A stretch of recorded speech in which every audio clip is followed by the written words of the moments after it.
श्रीमद्भागवत महापुराण तृतीय स्कंद अध्याय 18 अथाष्टादशो अध्याय हिरण्याक्ष के साथ वराह भगवान का युद्ध। मैत्रेय उवाच तदेव माकर्ण्य जलेश भासितं महामनास्थ द्विगण्य दुर्मदः हरेर्विदित्वा गतिमङ्गः नारदाद रसातलं निर्विवेशे त्वरान्वितः। श्री मैत्रेय जी ने कहा, तात वरुण जी की यह बात सुनकर वह मदोन्मत्त दैत्य बड़ा प्रसन्न हुआ। उसने उनके इस कथन पर कि तू उनके हाथ से मारा जाएगा कुछ भी ध्यान नहीं दिया और चट नारद जी से श्री हरि का पता लगाकर रसातल में पहुँच गया।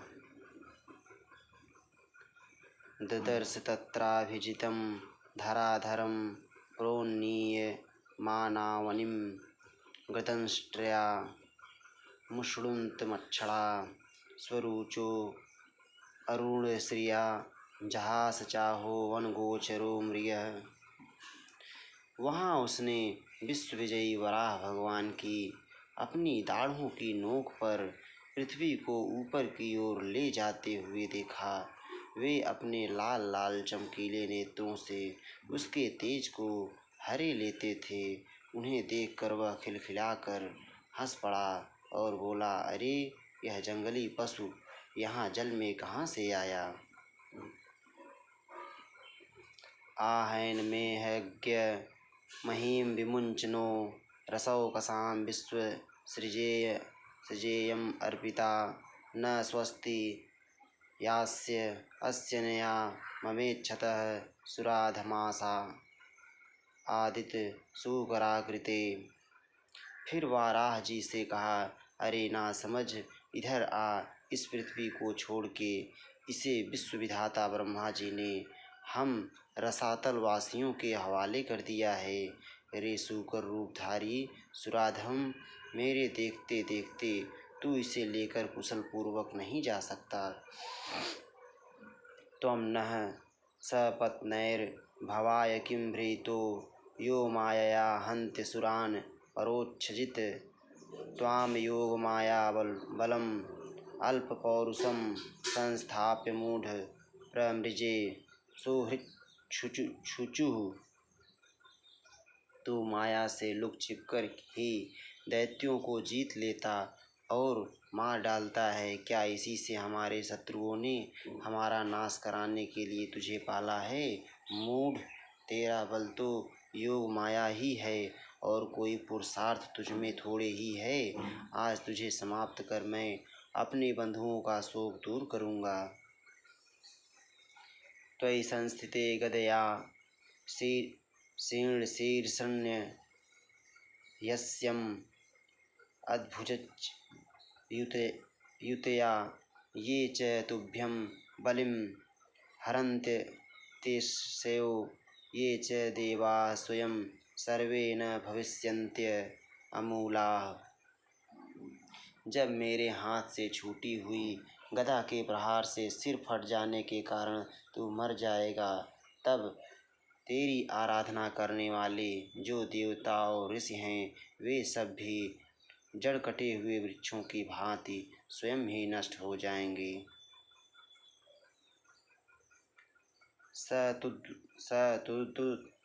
सतुदुद मानो अरिदुरुक्त तोमरैर्दृष्टाग्रगाम गामुपलक्ष्य भीतां तोदम मृषन्नि रगाद अम्बुम अध्याद ग्राहाहतः सकेरेणुर्यथेभः।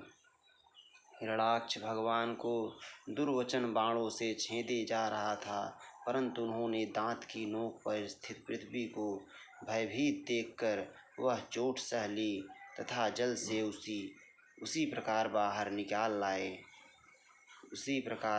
निकल आए जैसे ग्राह की चोट खाकर हथनी सहित गजराज।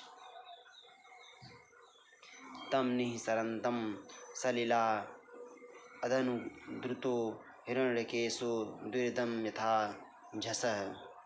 जब उसकी चुनौती का कोई उत्तर न देकर वे जल से बाहर आने लगे, तब ग्राह जैसे गज का पीछा करता है, उसी प्रकार पीले केश और तीखी दाढ़ों वाले उस दैत्य ने उनका पीछा किया तथा ब्रज के समान कड़क कर वह कहने लगा, तुझे भागने में लज्जा नहीं आती? सच है, असत पुरुषों के लिए कौन सा काम न करने योग्य है। करालदंष्ट्रो अशनिनिः स्वनो अब्रवीत् गतन्ह्यां किं त्वसतां विगर्हितं। स गामु दस्तात् सलिलस्य गोचरे विन्यस्य तस्यां दधात् सत्वम् अभिष्टुतो विश्वसृजा प्रसूनैरापूर्यमाणो विबुधैः पश्यतो अरेः।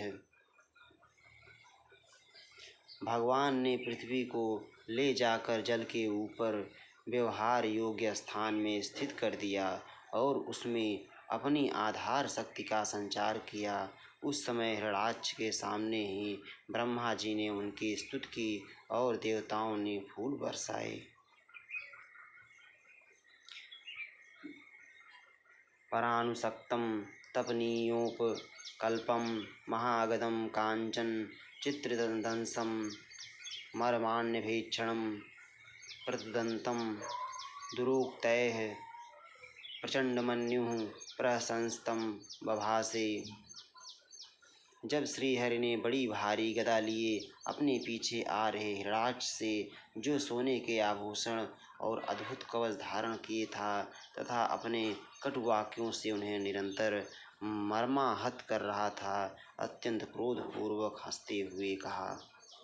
श्री भगवान उवाच, सत्यं वयं भो वनगोचरा मृगा युष्मं द्विधान्यमृगये ग्रामसिंहान् न मृत्युपाशैः प्रतिमुक्तस्य वीरा विवक्थनं तौ गृह्णन्त्यभद्र।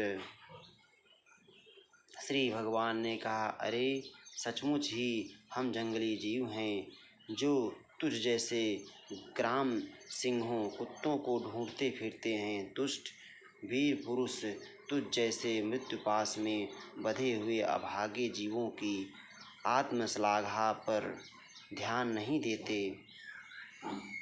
एते वयं न्यासहरा रसौकसां गतह्रियो गदया द्रावितास्ते तिष्ठामहे अथापि कथंचिदाजौ स्थेयं क्व यामो बलिनोत्पाद्य वैरम।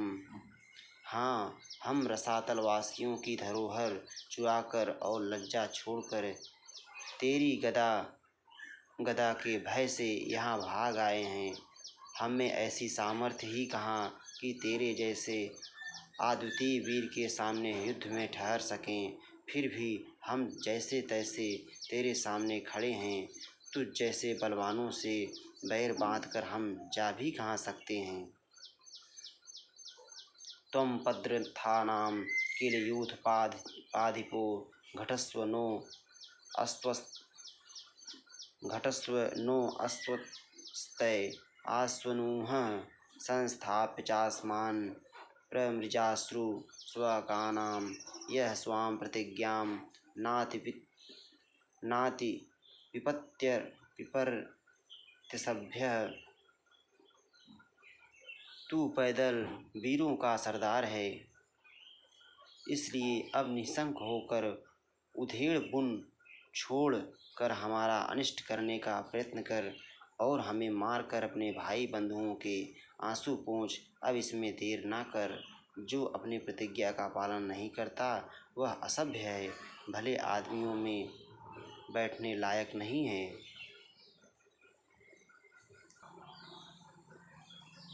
मैत्रेय उवाच, सो अधिक्षिप्तो भगवता प्रलब्धश्च रुषा भृशम् आजहारोल्बणं क्रोधं क्रीड्यमानो अहिराड्यु सृजन्मर्षितः श्वासान्मन्यु प्रचलिते इंद्रियः आसाद्य तरसा दैत्यो गदयाभ्यहन अधीरिम। मैत्रेय जी कहते हैं, विदुर जी, जब भगवान ने रोज से उस दैत्य का इस प्रकार खूब उपहास और तिरस्कार किया, तब वह पकड़कर खिलाए जाते हुए सर्प के समान क्रोध से तिलमिला उठा। वह खींचकर लंबी लंबी सांसें लेने लगा। उसकी इंद्रियां क्रोध से क्षुब्ध हो उठीं और उस दुष्ट दैत्य ने बड़े वेग से लपककर भगवान पर गदा का प्रहार किया। भगवांस्तु गदा वेगं विसृष्टं रिपुणोरसि अवंच्य अत्तिरश्च चीनो योगारूढ़ इवांतकम्। किंतु भगवान ने अपनी छाती पर चलाई हुई शत्रु की गदा के प्रहार को कुछ टेढ़े होकर बच लिया, ठीक वैसे ही जैसे योग सिद्ध पुरुष मृत्यु के आक्रमण से अपने को बचा लेता है। पुनर्गदाम स्वामादाय भ्रामयन्तं भीक्षणसः अभ्यधावद्धरिः क्रुद्धः संरम्भादष्टदच्छदम्। फिर जब वह क्रोध से होंठ चबाता अपनी गदा लेकर बार बार घुमाने लगा, तब श्री हरि कुपित होकर बड़े वेग से उसकी ओर झपटे। ततश्च गदया रातिं दक्षिणस्यां भ्रुवि प्रभुः आजघने स तु तां सौम्य गदया गोविदो अहनत्। सौम्य स्वभाव विदुर जी, तब प्रभु ने शत्रु की दाईं भौं पर गदा की चोट की, किंतु गदा युद्ध में कुशल हिरणाक्ष ने उसे बीच में ही अपनी गदा पर ले लिया। एवं गदाभ्याम गुरुभ्याम हर्यच्छो हरिरेव च जिगीषया सुसंरब्धा वन्यो अन्य अभिजघ्नतु। इस प्रकार श्री हरि और हिरणाक्ष एक दूसरे को जीतने की इच्छा से अत्यंत क्रुद्ध होकर आपस में अपनी भारी गदाओं से प्रहार करने लगे। तयो स्पृधो अस्तिग्म गदा हतांगयोः छतास्त्रव अघ्राण विवृद्धमन्योः विचित्र मार्गांश्चरतोर्जिगीषया व्यभादिलाया अम्यु सुस्मिरोर्मृधः। उस समय उन दोनों में ही जीतने की होड़ लग गई। दोनों के ही अंग गदाओं की चोट से घायल हो गए। अपनी अंगों के घावों से बहने वाले रुधिर की गंध से दोनों का ही क्रोध बढ़ रहा था और वे दोनों ही तरह तरह के पैतरे बदल रहे थे। इस प्रकार गौ के लिए आपस में लड़ने वाले दो साँड़ों के समान उन दोनों में एक दूसरे को जीतने की इच्छा से बड़ा भयंकर युद्ध हुआ। दैत्यस्य यज्ञावयवस्य मायागृहीतवाराः तनोर्महात्मनः कौरव्यमहयां द्विशतोर्विमर्दनं दिदिक्षुरा रागा दृशिभिर्वृत्तः स्वराट। विदुर जी, जब इस प्रकार हिरणाक्ष और माया से वराह रूप धारण करने वाले भगवान यज्ञमूर्ति पृथ्वी के लिए द्वेष बांध कर युद्ध करने लगे, तब उसे देखने के लिए वहाँ ऋषियों के सहित ब्रह्मा जी आए। आसन्न सौंडीरमपेत साध्वंसं कृतप्रतीकार महार्य विक्रमं विरच्य दैत्यं भगवान् सहस्रणीर्जगात् नारायणमासिदमादिसूकरम्। वे हजारों ऋषियों से घिरे हुए थे। जब उन्होंने देखा कि वह दैत्य बड़ा शूरवीर है, उसमें भय का नाम भी नहीं है, वह मुकाबला करने में भी समर्थ है और उसमें पराक्रमों को चूर्ण करना बड़ा कठिन काम है, तब वे भगवान आदिसूकर रूप नारायण से इस प्रकार कहने लगे। ब्रह्मोवाच एष ते देवानामंघ् घ्रिमूलमुपेयुषां विप्राणां सौरभेयीणां भूतानामप्यनेकानां क्षिप्य नागसाम आगस्कृतभ्य कुदुष्कृतस्म द्राध्वरो असुरः अन्वेषन् प्रतिरथो लोका नटति कंटकः। श्री ब्रह्मा जी ने कहा, देव मुझसे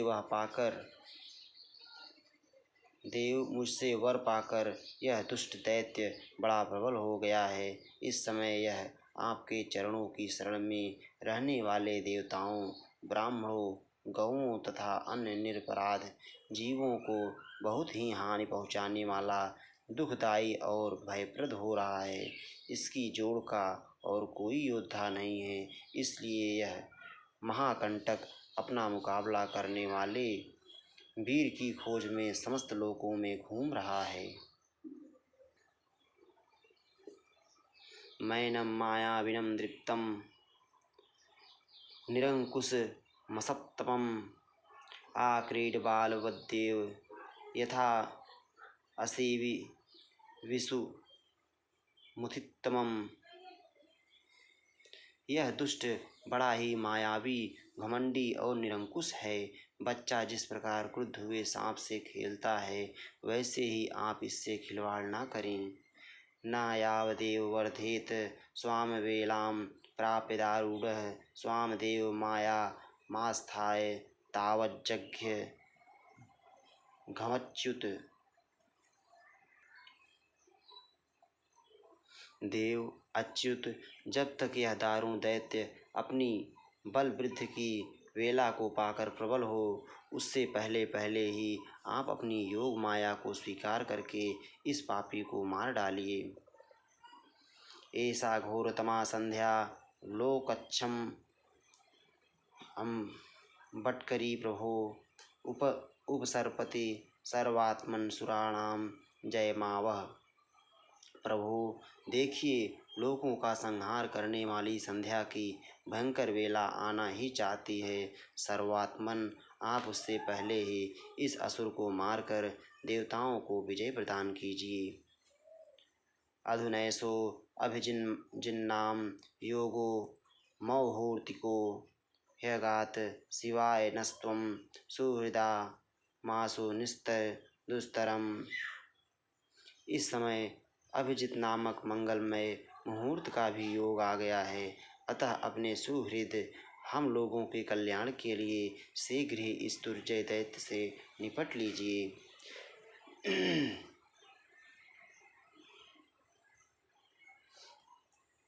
दृष्ट्या त्वां विहितं मृत्युं यमासादितः स्वयं विक्रम्यैनं मृधे हत्वा लोकानाधेहि शर्मणि। प्रभो, इसकी मृत्यु आपके ही हाथ बदी है। हम लोगों के बड़े भाग्य हैं कि स्वयं ही अपने काल रूप आपके पास आ पहुँचा है। हम लोगों के बड़े भाग्य हैं कि स्वयं ही अपने काल रूप आपके पास आ पहुँचा है।